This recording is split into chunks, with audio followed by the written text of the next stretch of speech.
Vamos ahora con el doctor Jesús Garza, director general de Soluciones Financieras Gama y profesor de Economía de Engage Business School, ex colaborador de la Secretaría de Hacienda y de Banxico, para justamente dimensionar lo que nos presentó hoy el INEGI. Doctor, ¿cómo estás? Un gusto saludarte.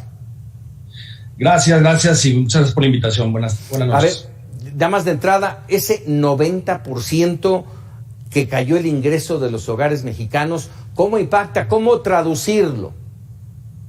Pues un impacto muy fuerte. De hecho, como bien lo mencionas, solo un decil fue donde hubo un aumento y yo se lo atribuyo a las transferencias sociales. Pero en términos generales hubo una caída importante del ingreso. Y hay algo muy importante que quisiera enfatizar, es que la caída del ingreso fue alrededor de 3,000 pesos, 3,200 pesos en promedio, y los apoyos en promedio fueron de alrededor de 385 pesos. Es decir, los apoyos no compensaron esta fuerte disminución en el ingreso. Lo que yo creo que se va a observar, y esperemos pronto a la Coneval, es el aumento de la pobreza, que se va a hacer fundamental. Y vamos a ver el impacto real de los apoyos sociales, porque creo que a diferencia de otros países, por ejemplo Brasil, donde con los apoyos fiscales se redujo la pobreza extrema, inclusive a niveles prepandemia, en México pudiésemos ver un aumento importante de la pobreza en este rubro. Y estamos hablando de que es un informe, es un reporte apenas a la mitad del camino de lo que llevamos de la pandemia. Esta situación puede incrementarse, agravarse aún más. Puede ser. Recordemos que este año estamos en recuperación económica y bueno, el piso que observamos de desaceleración y de pérdida de empleo se está recuperando. Pero hay un punto importante que mencionas que es muy importante. Se perdieron alrededor de 1 millón de pymes que no son fáciles de recuperar. Y también vemos un dualismo económico donde no todos los sectores de la economía se están beneficiando. Y recordemos que el 67% del PIB es el sector servicios, el cual se vio mayormente afectado por la pandemia. A diferencia del sector manufacturero de exportación, que está muy ligado con la economía estadounidense. Yo creo que hay mucha debilidad todavía en la demanda interna y hay que esperar los datos, yo creo que de Coneval, para ver el impacto real de esta disminución del ingreso. Además, recordar que veníamos de una caída en el ingreso desde 2016. Esto, es una situación preocupante. Claramente se deben de tomar acciones urgentes, sobre todo en un rubro como que la economía es fundamental, que es la inversión. La inversión hasta hace poco registraba 25 meses de caídas consecutivas, tanto la inversión privada como la pública.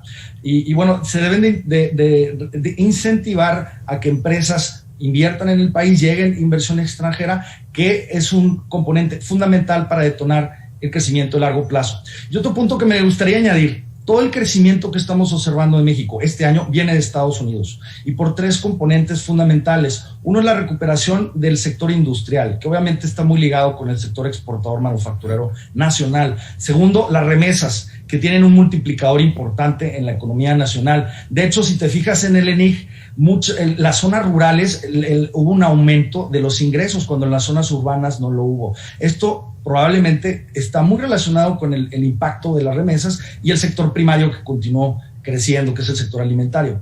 Y un tercer punto que tampoco no es tan bajo, es el sector turismo, que ya se está reactivando y que puede beneficiar a ciertas áreas del país, pero todos los componentes de crecimiento vienen de los Estados Unidos. A ver, Jesús, hace un momento hablabas tú y tocabas el tema de la pobreza. En unos días más, el INEGI va a dar a conocer los indicadores de este rubro de pobreza.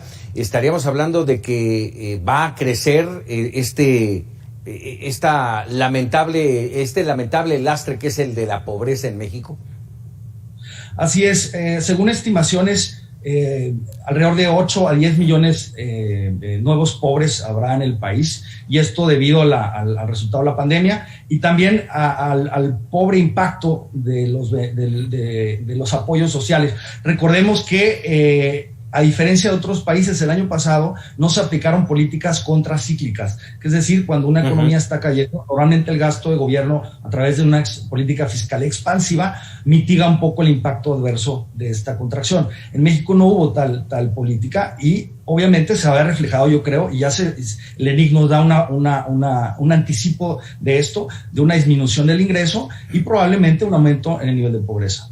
Déjame aprovechar, conocedor de todos los temas económicos, Jesús, yo quisiera preguntarte dos temas más que no tienen que ver con lo de INEGI, pero que finalmente tienen que ver con la economía del país. Este tema en donde la calificadora Moody's baja la calificación de Pemex, ¿qué implica? Bueno, está claro y no lo ha dicho Moody's solamente, lo han dicho todas las calificadoras, el IMCO y otros analistas, que el proceso de refinación y la operación de Pemex no es rentable y no lo va a hacer. Y bueno, esto obviamente va a repercutir eventualmente con yo creo, una reducción en la calificación soberana del país.